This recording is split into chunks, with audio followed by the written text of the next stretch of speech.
गाने के मजे ले। ले ही रहा हूं।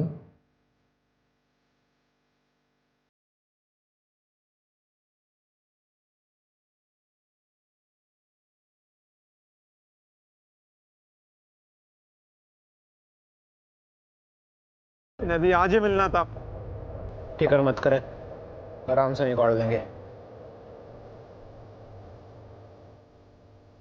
जा जरा देख टेम्पो में कौन है।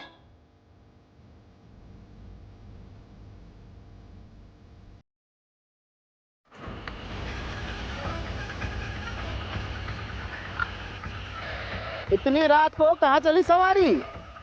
पास वाली चिप्स की फैक्ट्री में जाने साहब। आलू की बोरी और कुछ नहीं। अच्छा, ओए कृपाल सिंह, चेक कर जरा टेम्पो का पिछवाड़ा। जान दो ना साहब, पहले कंसाइनमेंट लेट है, बम थोड़ी लेके जाएंगे। ज्यादा होशियार बन रहा है क्या? टेम्पो में आलू है कि कुछ और, वो हम देखेंगे, समझा?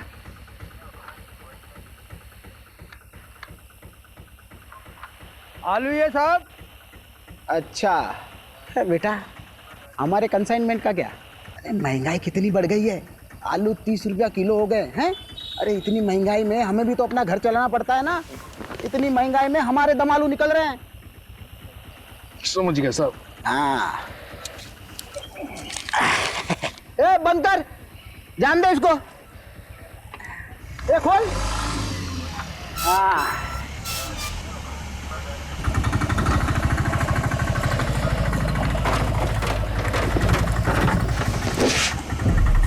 ए कैसे बंद करता है रे? मदद कर उसकी, जा मदद कर उसकी। ऑपरेंट दो साहब, तकलीफ अरे मत करो, कोई बात नहीं, कोई बात नहीं। अरे रुक, खुद तेरी। ए रुक, ये लाश कहाँ से आई रे?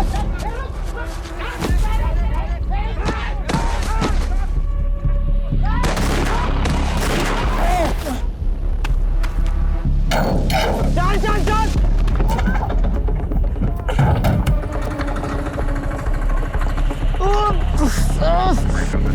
दो आदमी टेम्पो में लड़की की लाश लेके जा रहे थे, पकड़ने पर हम तीनों पर हमला किया। प्लीज हमें बैकअप भेजिए। I repeat, backup.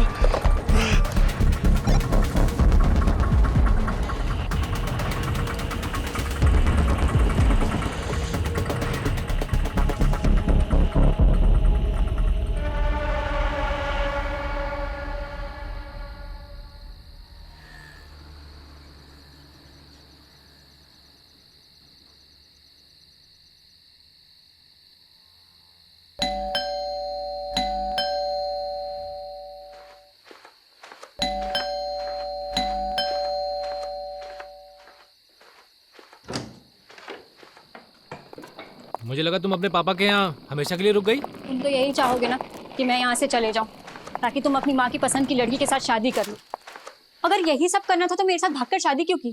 कहीं ऐसा तो नहीं कि तुम्हारा मन भर गया है और अपनी माँ की मर्जी का राग अलाप रहे हो? अरे तो क्या करूँ मैं? क्या करूँ? मैंने अपनी फैमिली को समझाने की कितनी कोशिश की, लेकिन वो तुम्हें अपनाने के लिए तैयार नहीं है। मुझे तो लगता है हमें भी अब साथ नहीं रहना चाहिए। अरे जिंदगी भर तो मैं अपनी फैमिली से अलग नहीं रह सकता ना। मुझे तो लगता है कि तुम्हें अपने घर चले जाना चाहिए, अपने माँ बाप के पास, और मैं चले जाता हूँ अपने माँ बाप के पास। बस सबकी प्रॉब्लम सॉल्व। शादी के 1 साल बाद तुम कह रहे हो कि तुम्हारे घर वाले नहीं मान रहे और तुम्हें अब घर वापस जाना है और उनकी मर्जी से शादी करनी है। अगर यही सब था तो मेरे साथ शादी क्यों की भागकर? तो मेरी फैमिली तुम्हें अपनाना क्यों नहीं चाहती? जरा ये भी तो सोचो। तो तुम कहना क्या चाहते हो कि इन सब में मेरा दोष है? वो मुझे नहीं पता। मुझे पता है कि तुम कैसे आदमी हो। अरे अच्छा आदमी नहीं हूँ तो छोड़ के चली क्यों नहीं जाती? कहाँ जाऊं? अपने बाप के पास या कहीं और, लेकिन मुझे माफ करो। बाप के घर, वही तो प्रॉब्लम है ना। वो कहते हैं ना, शादी के बाद एक लड़की अपने पति में बाप की परछाई ढूंढती है, और शायद जाने अनजाने में ना मैंने कुछ ज्यादा ही ढूंढ लिया। इसके बाद एक लफ्ज और बोला ना तो मैं भूल जाऊंगा कि तुम मेरी वाइफ हो। कुछ कर बैठूंगा मैं।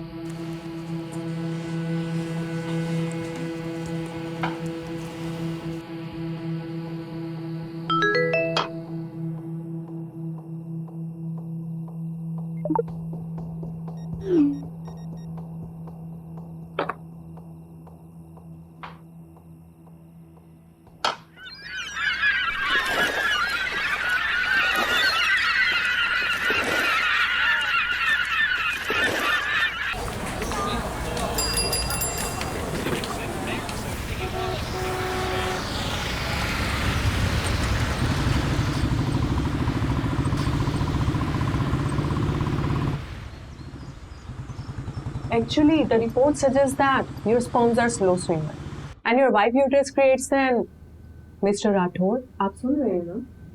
Mr. Rathod. Oh, I'm sorry. So I was saying, आप लोग जितनी जल्दी इस चीज को एक्सेप्ट कर लेंगे उतनी आसानी होगी आपको अगला डिसीजन लेने में। किस चीज को एक्सेप्ट करना है? सुन भी रहे हो तुम? Mr. Rathod, the report suggests that your sperms are slow swimmers and your wife uterus creates an inhospitable environment for the eggs to develop. अगर मैं आसान लफ्जों में कहूँ तो आप दोनों नेचुरल प्रोसेस से बच्चा नहीं कर पाएंगे। बाकी इसके आगे आप दोनों क्या डिसीजन लेते हैं वो आप पर डिपेंड करता है। तो क्या डिसीजंस ले सकते हैं? देखिए आपके पास दो ही ऑप्शंस हैं, या तो IVF या फिर अडॉप्शन। ये तो होना ही था। मतलब घर की तरफ है ध्यान तुम्हारा? कुछ हुआ नहीं कि बस क्राइम सॉल्व करने निकल पड़ते हो। सुलोचना, वो मेरा काम है। और तुम्हें क्या लगता है मुझे शौक है तुम्हें अकेला छोड़ के जाने का? और तुम मुझे क्या सुना रही हो? डॉक्टर बोल रही है ना कि हम दोनों में कमी है। तो कमी तो होगी ना, एक अड़चन की तरह हूं मैं तुम्हारी लाइफ में। देखिए कपल्स थेरेपी नहीं है, फर्टिलिटी। आप 1 मिनट चुप रहिए जी। मैं पिछले 6 महीने से घर पर ही हूँ, इतना काफी नहीं है क्या? हाँ? और तुम चाहती क्या कि मैं काम छोड़ दूँ? तो पिछले 6 महीनों से मेरे लिए नहीं हो घर पे तुम। चलो उठो, चलो उठो, बंद करो इस स्पॉम का नाटक। चलो चलो चलो। अरे मैं यहाँ से कहीं नहीं जा रही। तुम्हारी ईगो की वजह से तुम ये मानने के लिए तैयार नहीं हो कि तुम कभी बाप नहीं बन पाओगे। ईगो? वो भी मेरा? हाँ मैडम, आप क्या कह रहे थे? Inhospitable environment. ये है हमारा इनहॉस्पिटेबल एनवायरनमेंट। चल क्या रहे हैं यहाँ पे? What is this?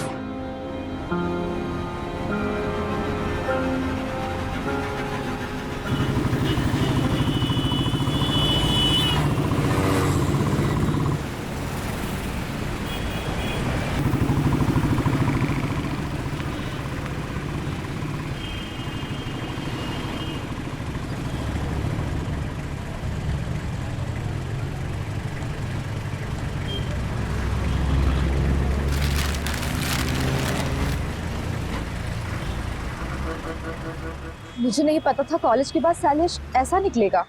बात सिर्फ वो नहीं है, बात ये है कि उसने मुझ पर हाथ उठाया। अपने पापा और चाचा से नहीं कह सकती? वो भी तो सब एक ही मिट्टी के बने। अब जो भी करना होगा मुझे अपने दम पर करना होगा। पर तू करने क्या वाली है नीतू?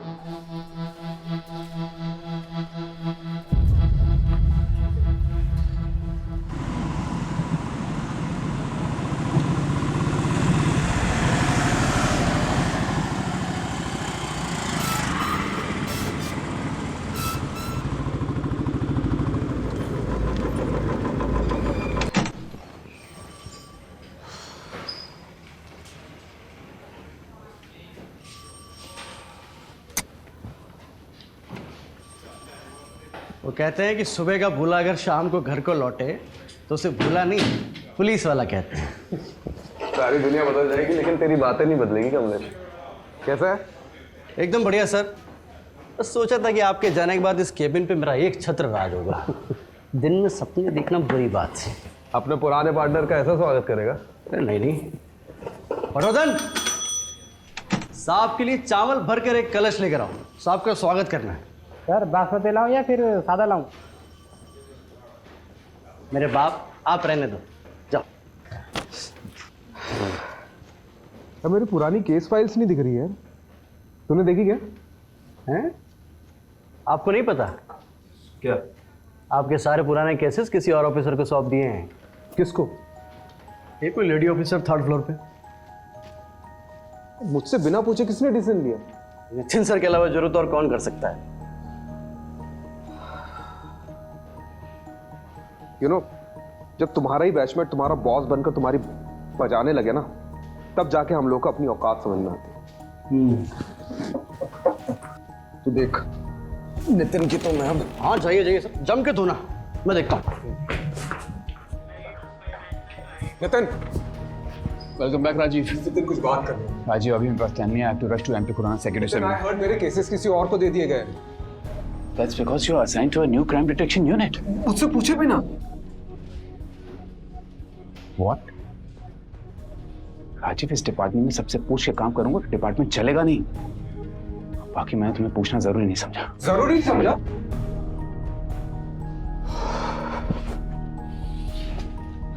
राजीव, तुम्हें पता है ना लास्ट केस में कुछ ज्यादा ही घुस गए थे तो उसका नतीजा क्या हुआ था?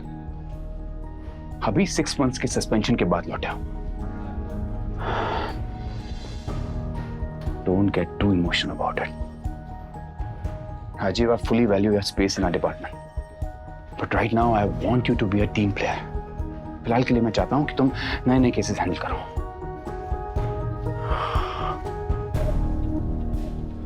एक बात और, जब तक हम दोनों इस बिल्डिंग में साथ में काम कर रहे हैं, तब तक तुम हमें नितिन सर या सर कहोगे। Is that clear? Yes sir. Yes sir. Good. एक नया केस आया है। गुड़गांव दिल्ली बंदोबस्त में हमारे कांस्टेबल्स ने 2 आदमियों को लड़की की लाश ले जाते हुए देखा। अनफॉर्चुनेटली क्रॉस फायरिंग में हमारे 3 कांस्टेबल्स इंजर्ड हो गए। हेड कांस्टेबल रस्तोगी तुम्हारे कॉन्फ्रेंस रूम में इंतजार कर रहा है। Take Kamlesh along and find that missing body. Yes sir. And Rajiv, I know you'll do your best.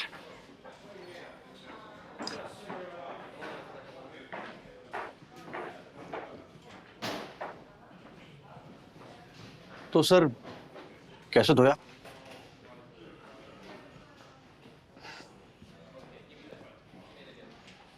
चल दिखाता हूँ।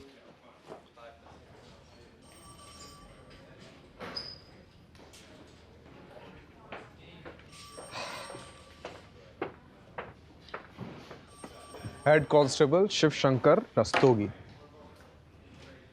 कंधा कैसा आपका? ठीक है जनाब। ठीक है। अरे बैठिए ना आप। बैठिए बैठिए बैठिए।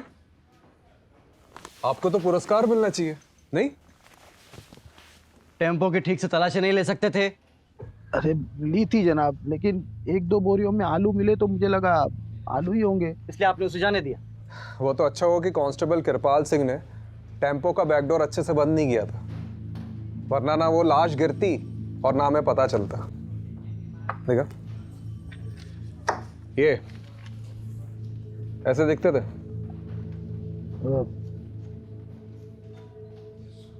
थोड़ा थोड़ा दिखते थे कि नहीं? दिखते थे, नहीं दिखते थे। क्या मतलब? वो अंधेरा बहुत था ना, तो ये शक्ल ठीक से नहीं देख पाया मैं। पैसे कितने लिए? जी जी जनाब। पैसे कितने लिए उनसे? 1000। क्या बात है। मतलब रात को 3 बजे एक अनजान टेम्पो बोरियों से भरा हुआ आता है, उसकी बिना तलाशी लिए महज 1000 रुपए के चक्कर में आपने उसे जाने दिया, और बाद में उसी टेम्पो में एक लड़की की लाश मिलती है। कमलेश, मैंने बोला था ना, इनको तो पुरस्कार मिलना चाहिए। चलिए अब आपका दम आलू निकालते। डंडा लेके मेरा। साहब गलती हो गई। अरे खड़ा क्या, डंडा लेके आ। साहब वो कोई पास की फैक्ट्री में जाने की बात कर रहे थे। क्या? वो किसी चिप्स की फैक्ट्री में जाने की बात कर रहे थे। तो रिपोर्ट में कौन लिखाएगा, तुम्हारा ताऊ? जनाब हड़बड़ी में भूल गया मैं। कमलेश जी। वैसे चांसेस तो बहुत कम है, फिर भी पता करते हैं कि चिप्स फैक्ट्री में उस रात कोई टेम्पो गया था कि नहीं। राइट। हाँ चलो जनाब एक मौका दीजिए ना मुझे गलती सुधारने का, सिर्फ एक मौका प्लीज।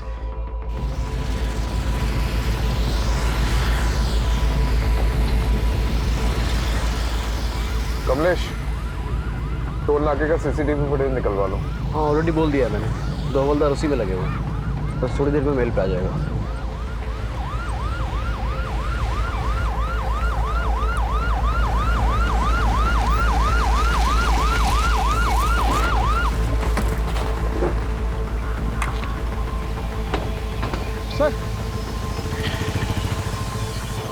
सर लड़की की लाश यहाँ पर गिरी और वो लोग वहां से भाग गए।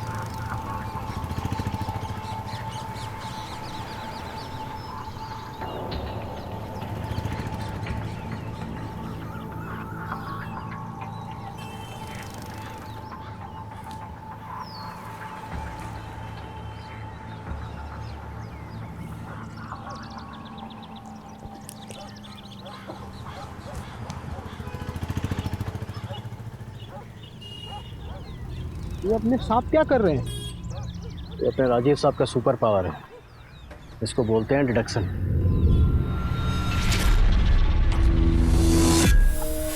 इतनी रात को कहाँ चली सवारी?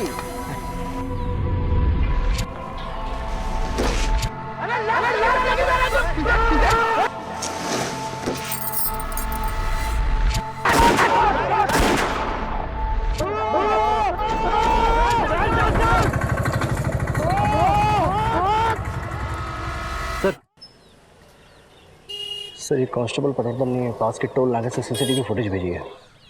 उसने उस फुटेज को थ्रोली चेकआउट किया है और वहाँ से भी कोई छोटा टेम्पो क्रॉस करके नहीं निकला। चोर चोरी करता है तो सबसे पहली चीज क्या करता है? क्या करता है सर? चोरी से जितना दूर हो सके भागता है।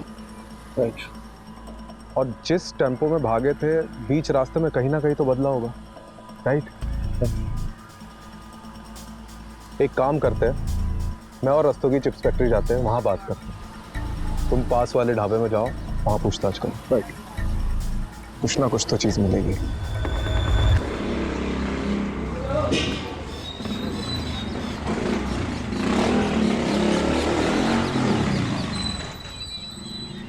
आओ मैडम, लाओ। आओ मैडम, बहुत बढ़िया जगह दिखाएंगे। आइए आइए मैडम। अरे ऐसी जगह आपको ढूंढने से नहीं मिले। अरे अरे यार, करता हूँ। चलो कर रहा हूँ, रखो फोन रखो। आ जाओ मैडम। देखिए, जब रात में कहीं जाना हो ना तो स्विच बोर्ड यहाँ पर लगा हुआ है, यहाँ से आप लाइट जला दीजिएगा। आइए। अरे आप भी क्या याद करेंगे, दिखाते हैं आपको। देखो, आप तसल्ली कर लो, आराम से देख लो। ये विंडो खोलता हूँ और दोनों तरफ आप इसमें वेंटिलेशन है, ठीक है? आप आराम से तसल्ली करके बताओ। मेरी बात सुनिए, मोहल्ला भी थोड़ा वैसा सा लग रहा है और रूम भी बहुत छोटा है। अरे देखिए मैडम, बिना डिपॉजिट के दिल्ली शहर में और कोई जगह नहीं मिलेगी आपको। हाँ, लेकिन आप कुछ तो कीजिए। अरे नहीं रहने आई हो क्या यहाँ पर? सोच रही हूँ। अरे सोचना क्या मैडम, देखो इसको डन कर दो एक बार में। नहीं, आपकी जगह और दूसरे बहुत से लोग लगे हुए लाइन में। ठीक है, डन कर दीजिए। आप डन कीजिए, तसल्ली से डन कीजिए। और रात बिरात कोई दिक्कत हो तो मैं हूं ना यहाँ पे, आप जब मर्जी फोन कर सकते हैं मुझे। मेरा नाम सरगुन है। नीतू।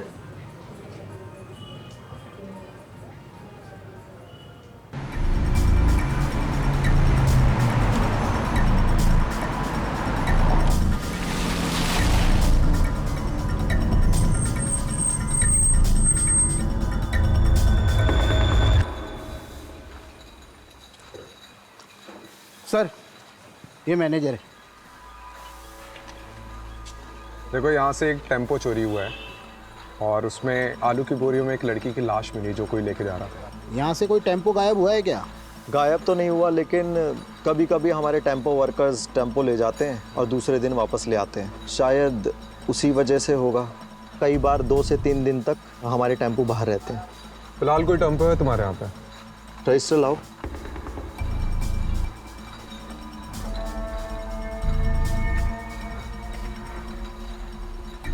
जी सर, सफ़ेद छोटा टेम्पो। ये दोनों तुम्हारे यहाँ काम करते हैं? नहीं। अरे ठीक से देखो। सर, यहाँ पे जितने भी लेबर्स काम करते हैं ना, उनका डेटा मेरे पास रहता है। ये दोनों हमारे यहाँ काम नहीं करते। फिर तो ज़रूर टेम्पो चोरी हुआ है। सीसीटीवी फुटेज चेक कराओ। ये देखिए सर।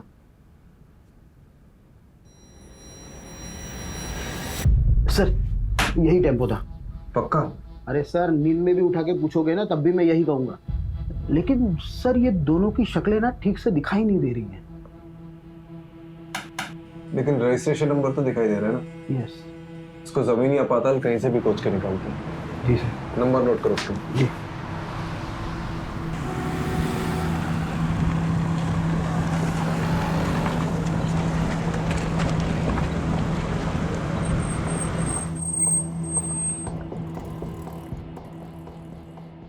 सर, ढाबे की सारी सीसीटीवी फुटेज चेक करिए। उस रात को कोई ऐसा टेम्पो निकलते हुए नहीं दिखा।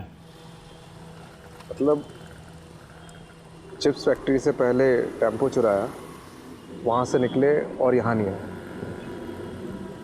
ये लोग गए कहाँ होंगे? सर, ये लीजिए, चाय पीजिए। मैं चाय नहीं पीता। अरे सर, ऐसा थोड़ी ना होता है। जो चाय ना पियो वही कुंड ना देखे। मतलब मेरा कहने का मतलब ये है कि मेरी अम्मा कहा करती थी, चाय एक जज्बात है। जब भी कभी मझधार में फंसे हो ना सर, तो एक चाय की चुस्की लगा लिया करो, क्या पता बीच का रास्ता निकल जाए।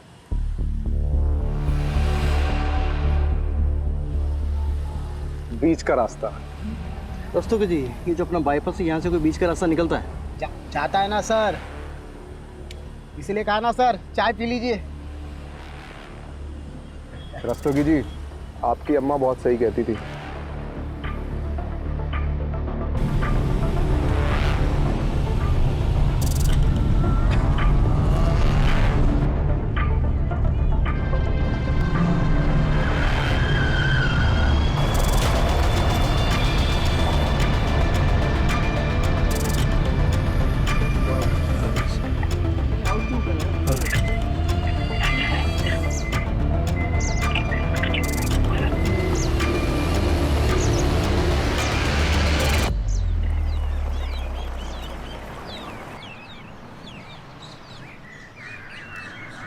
सर सर, यही टेम्पो था। ये वाला? हाँ।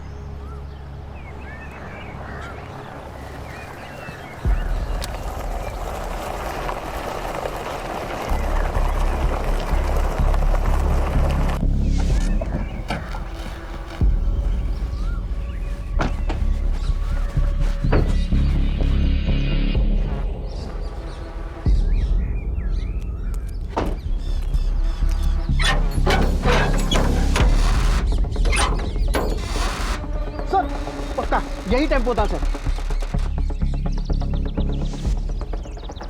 बधाई हो रस्तोगी जी, आलू पक गए आपके। उस रात और कुछ ऐसा देखा था जो अभी याद है? सर जब वो लड़की को बोरी में भर रहे थे तो उसका हाथ ऐसे बाहर था और नाखूनों पर लाल कलर की पॉलिश लगी हुई थी, उसने चूड़ियां पहनी हुई थी सर, बिल्कुल एकदम नई नवेली दुल्हन की तरह। अरे ये इधर देखना जरा, यहाँ फूल की पत्ती और गुलाल है। आलू की बोरी में फूल और गुलाल? अरे रस्तोगी जी, आप ही कह रहे थे ना कि नई नवेली दुल्हन का हाथ दिखा था। हाँ, किसी की शादी में ये मौत हुई है। सर घरेलू मामला लगता है। हाँ? लड़की की शादी के मंडप में मौत हुई और उसके बाद ऐसा ही कुछ। सर या फिर लड़की भाग गई और उसका पीछा करते करते किसी ने रास्ते में उसको मार डाला। पता करो कमलेश। जी सर। किसके बाप की शादी में कांड हुआ।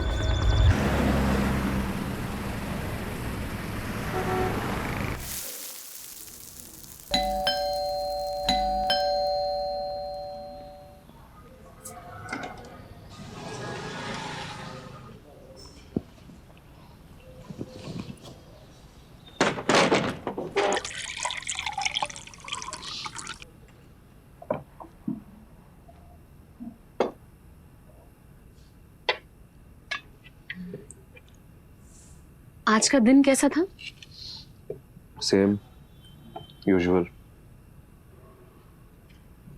मैं ना सोच रही थी कि मैं वापस स्कूल ज्वाइन कर लेती हूँ, मतलब मेरा टाइम भी निकल जाएगा और एक्स्ट्रा इनकम भी हो जाएगी। अच्छा करो, इस बहाने तुम्हारा ध्यान भी कहीं और लगा रहेगा। तुम्हें पता है प्रॉब्लम से भागने से प्रॉब्लम सॉल्व नहीं होंगी। Sulu, I am not in a mood to start everything all over again, please.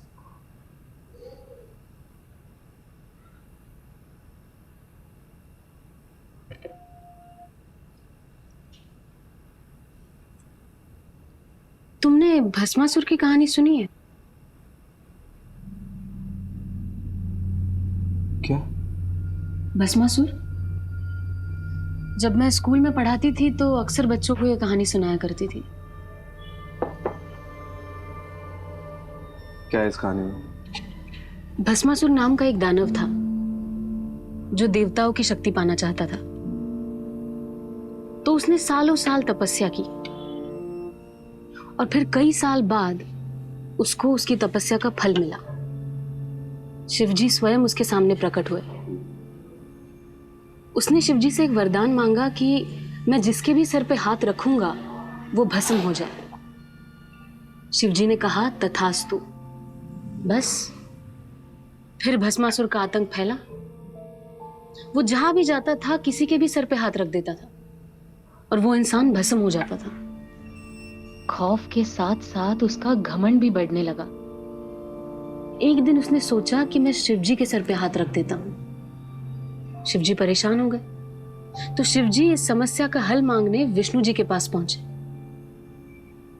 Vishnu ji ने एक अप्सरा का रूप लेकर भस्मासुर को ऐसा फंसाया कि अपने ही घमंड में चूर वो खुद के ही सर पे हाथ रख बैठा और भस्म हो गया।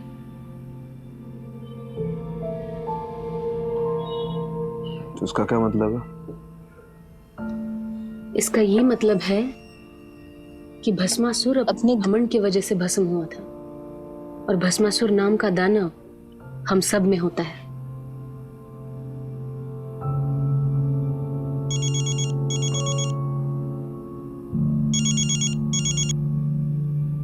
हाँ कमलेश, क्या? अच्छा ठीक है, आ रहा हूँ मैं, आ रहा हूँ। हाँ आ रहा हूँ।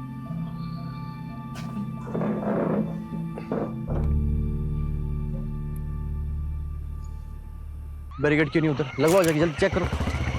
अरे पब्लिक नहीं चाहिए मेरे को इधर अंदर, कोई भी क्रॉस नहीं करना चाहिए। लग क्या रहा मजाक चल रहा है मेरे साथ। आ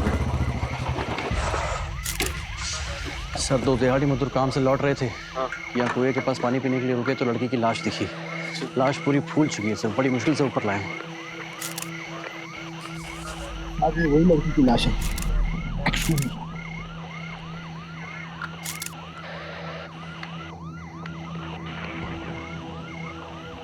इसका फॉरेंसिक टेस्ट करवाओ। Right sir. पता लगाओ कि ये प्लॉट किसका है। Right sir.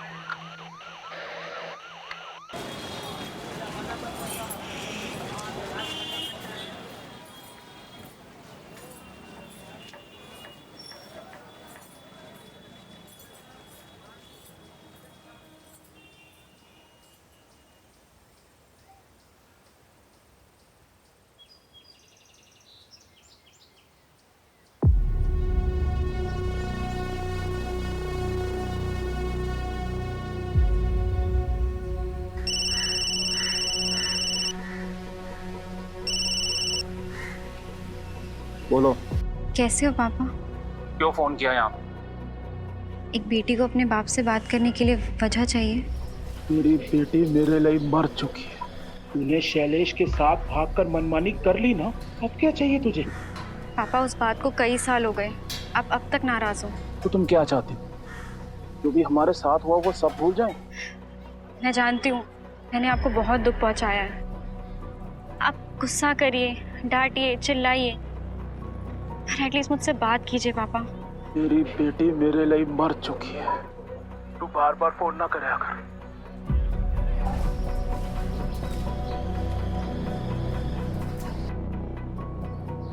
सारी जगह छोटी है इसलिए सब कुछ साफ साफ सुनाई देता है। अरे नहीं, मैं तो सिर्फ बस ऐसे यूं ही। आंसू रोकने से कम नहीं हो जाएंगे। नहीं। हाँ, वो नज़ारे देख रही हो, बड़े ही रंगीन लगते हैं और असल में कितने राज छुपा रखे होंगे। रंगीन रातों में गुनाहों के घर, सबके चेहरों पर एक छोटी सी मुस्कान है।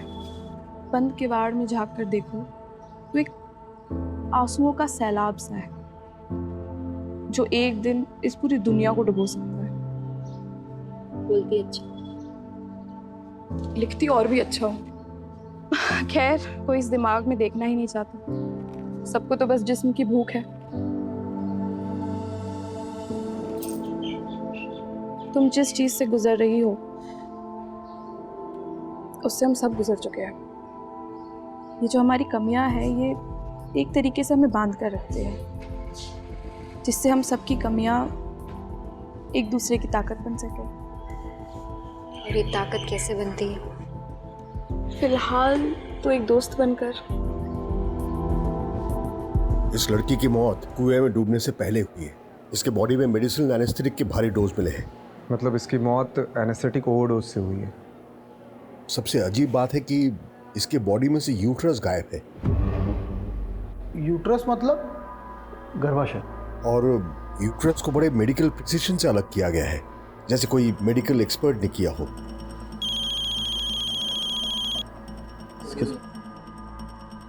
सर, हाँ, वो प्लॉट किसका पता चल गया है। कोई बिल्डर है, मनु मंजाल। चलो बारात निकालते हैं।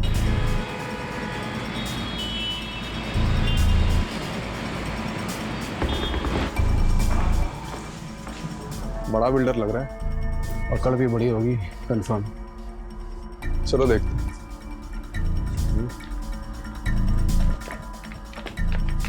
प्लॉट तो प्लॉट ही होता है, अब हर प्लॉट पे तो नजर रख नहीं ना सकते जी।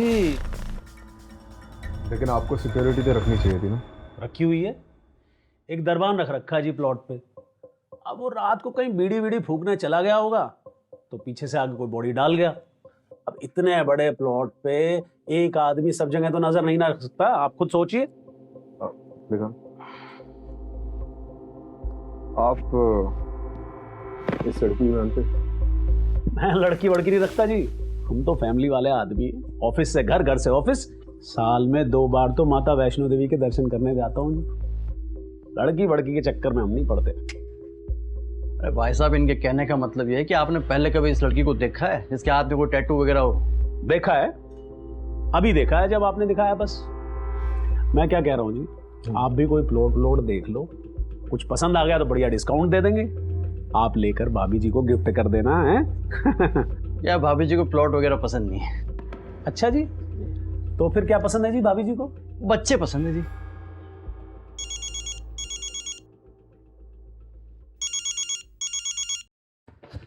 हाँ माँ बार बार फोन क्यों कर रही हो? काम पे हूँ मैं। तू काम पे रहता है ना, इसीलिए सब कुछ हुआ है। बताया मुझे सुलोचना ने। अरे सुलोचना को आपको बताने की क्या जरूरत थी? तो क्या किसी पड़ोसी को बताती?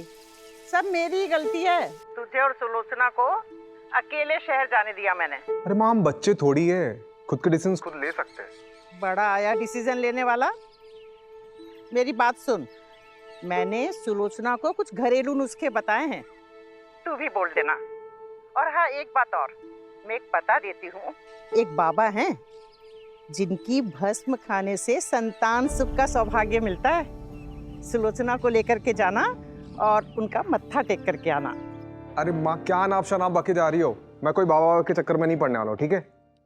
मैं रख रहा हूँ, अभी बाद में बात करता हूँ। सर, उस लड़की का पता चल गया है। कौन है? जेबी नगर रेड लाइट एरिया, वहाँ के रहने वाली एक कॉल गर्ल थी। आज सुबह उसकी सहेली ने मिसिंग रिपोर्ट लिखाई, शायद ही हुई हो। जेबी नगर? बहुत सुना इस एरिया के बारे में। चलो आज देख भी लेते हैं। चलिए।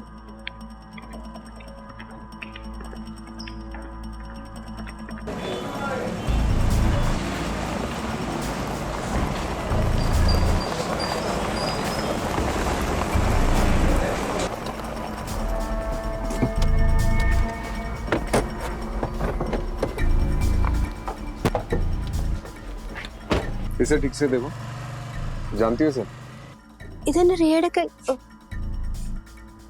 ये मेरी रिया मेरी दोस्त है साहब। इसे आखिरी बार कब देखा था? 6 दिन पहले। 6 दिन पहले किसी के साथ देखा था? बबलू के साथ देखा साहब। ये बबलू कौन है? बबलू हमारे एजेंट था साहब। वो उस दिन रिया के लिए बहुत बड़ा क्लाइंट लेके आए थे, कुछ 30,000 का कुछ एडवांस भी दिए थे, और उसने बोले कि बहुत बड़ा क्लाइंट है और ऐसे क्लाइंट रोज रोज नहीं आते हैं। और उस दिन के बाद नहीं बबलू देखे, नहीं मेरी रिया देखे साहब। इनमें से किसी को जानती हो? यही बबलू है। और ये? मैं इसको नहीं जानती है साहब। बबलू का कांटेक्ट नंबर दो। जी। बबलू का फोन ट्रेस करवा और उसकी लास्ट लोकेशन पता कर। सर, आपको नहीं लगता उसने अपना फोन डिस्कनेक्ट कर दिया होगा? यार तो यही है, लेकिन अगर एक बार भी फोन स्विच ऑन किया ना तो हमें पता चल जाएगा। चलो लेट्स गो।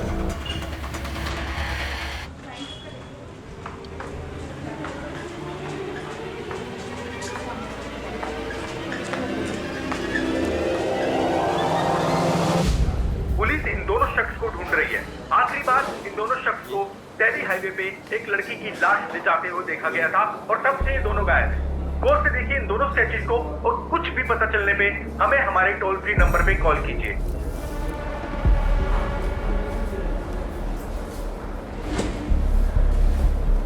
ओ भाई,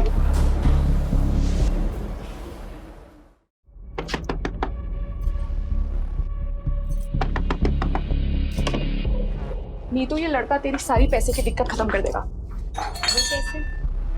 आ बैठ, एक नया क्लाइंट लेकर आया है। पहले कभी नहीं किया। देख, सबका पहली बार हो, ठीक है? मैं तुझे हमेशा करने को बोल रही हूँ क्या? अभी तुझे जॉब की जरूरत है ना? तो जब जॉब लग जाएगी तो ये सब छोड़ दियो। अभी बस एक मीटिंग करके आ जा, सब ठीक होगा, मुझ पे भरोसा रख। ठीक है।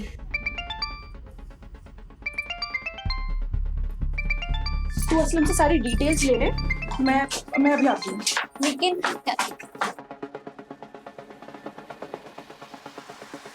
हेलो बबलू, कहाँ है तू? ये न्यूज़ में क्या आ रहा है? ये सब मैं तुम्हें बाद में बताता हूँ। मैं बड़ी बुरी तरह कांड में फंस गया हूँ यार। फिलहाल एक जगह पे अंडरग्राउंड हूँ। क्या होटल, क्या कांड? सब बताता हूँ। लेकिन यहाँ से निकलने के बाद मन्ना सोची थी ज्यादा कमीशन मिलेगा, और हम दोनों ये काम छोड़ के हमेशा के लिए यहाँ से चले जाएंगे।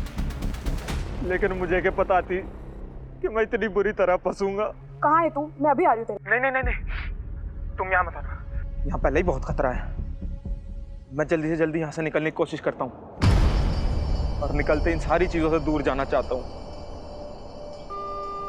Hello Bablu, hello.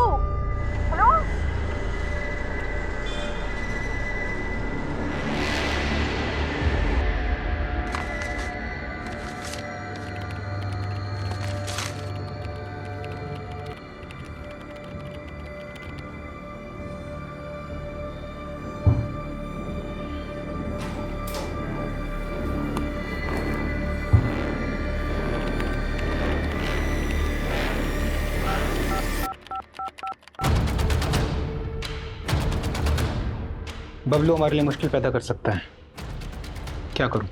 उसको रास्ते से हटाने का समय अब आ चुका है। जी।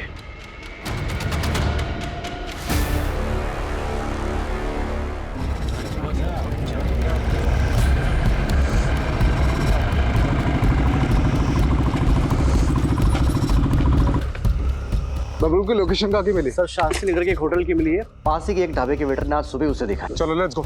चल दस्तों जी, आपके आलू पक गए। जी सर।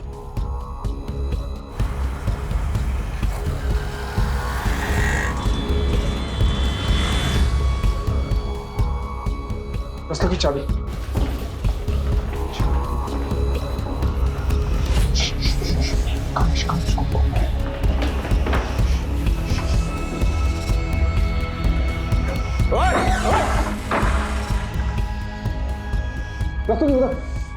चेक कर इधर। सर कोई नहीं है। सर इधर भी कोई नहीं है। तू गया किधर? सर लोकेशन तो यहीं की थी। तो हवा में उड़ गया क्या वो?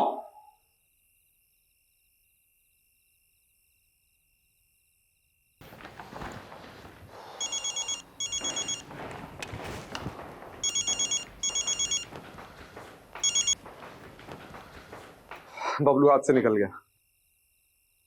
So, what do you want to do now? रिया एक कॉल गर्ल थी और बबलू उसका एजेंट। वो दोनों बाहर गए थे, बबलू उसे मारकर गायब हो गया। अब बबलू और उसके साथी को तो हम पकड़ ही लेंगे। बाकी इस केस में कुछ बचा है नहीं। आपको ये केस बंद करना है तो बंद कर सकते हैं। ठीक है। ओके।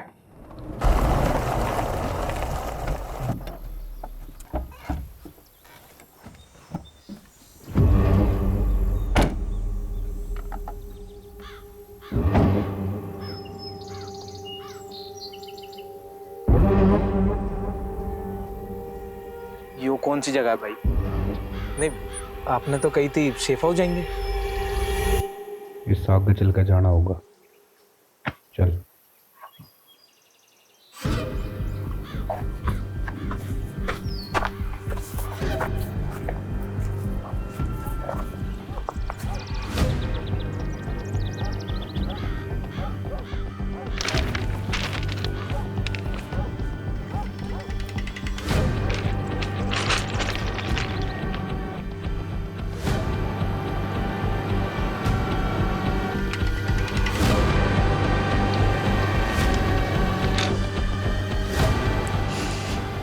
क्यों भाई? क्योंकि तू हमारे बारे में जरूरत से ज्यादा जान चुका है।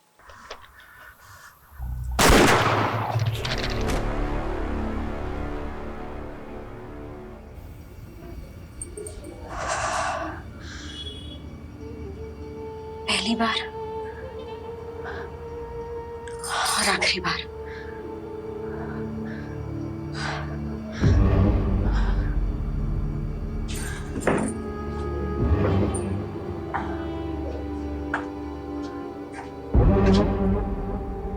मैं भी पहली बार बहुत नर्वस हुई थी। तुझे भी आदत पड़ जाएगी धीरे धीरे। आदत ही तो नहीं डालनी है।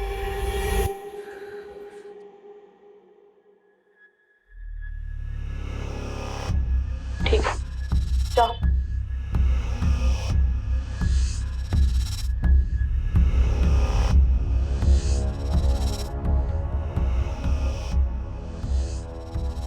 कितना कमीशन लिया इसका? 10,000। दोस्ती का नाटक करना जरूरी था? नाटक नहीं था। तो फिर? जिंदगी का दस्तूर है, हमारे साथ हुआ है तो दूसरों के साथ भी करना पड़ता है। ऐसा होता है और ऐसा हमेशा होता रहेगा।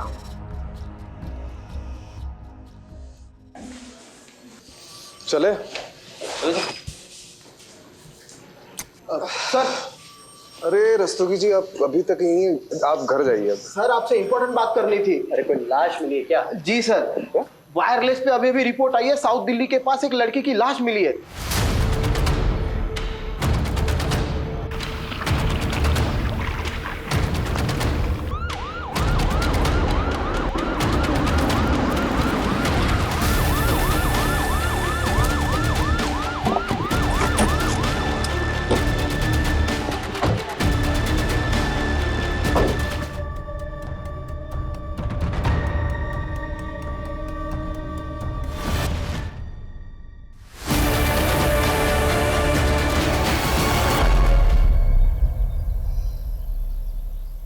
एक हफ्ते में 2 लड़कियों की लाश मिली।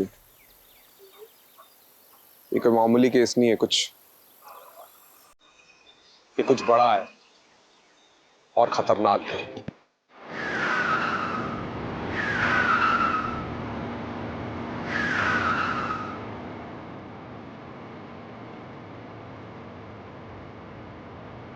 Guys, let's just drop Nisha home. Okay.